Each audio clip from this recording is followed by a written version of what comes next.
ভক্ত পদরজ প্রার্থী শ্রী দীনেশ কবিরাজ বাড়িতে অবস্থিত সার্বজনীন পূর্ণব্রহ্ম পূর্ণানন্দ পূর্ণাবতার ক্ষীরোদবিহারী শ্রী শ্রী হরিচাঁদ মন্দির প্রাঙ্গণে প্রতি বছর ভাদ্র মাসের প্রথম বুধবারে অত্র অঞ্চলের সর্ববৃহত্তর মহোৎসব অনুষ্ঠিত হয়।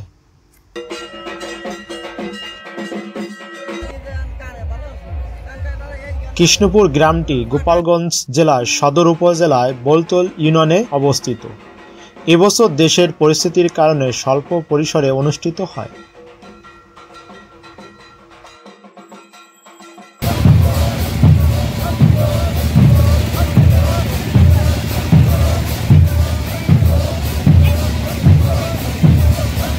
বুধবার সকালে পবিত্র জল এনে মঙ্গল ঘট স্থাপন করা হয়।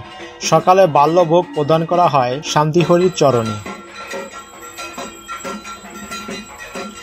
সন্ধ্যায় পূর্ণব্রহ্ম পূর্ণানন্দ শ্রী শ্রী হরিচাঁদ ঠাকুর জগজ্জননী শ্রী শ্রী শান্তিমাতার চরণে বিভিন্ন ফল মিষ্টি ইত্যাদির ভোগরাগ নিবেদন করে নিজেকে সম্পূর্ণরূপে শান্তিহরির কাছে সমর্পণ করে সন্ধ্যায় শান্তিহরির আরতি ও গুণকীর্তন করা হয়।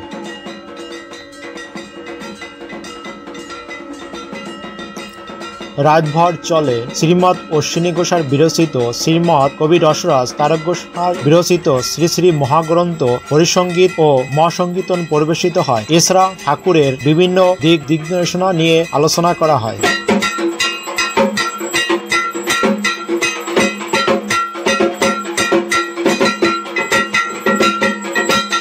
ভিডিও দিয়ে সহযোগিতা করেছেন প্রসেনজিৎ ঘরামি। আপনারা কোন ধরনের ভিডিও পেতে চান তা আমাদের কমেন্টসের মাধ্যমে জানান।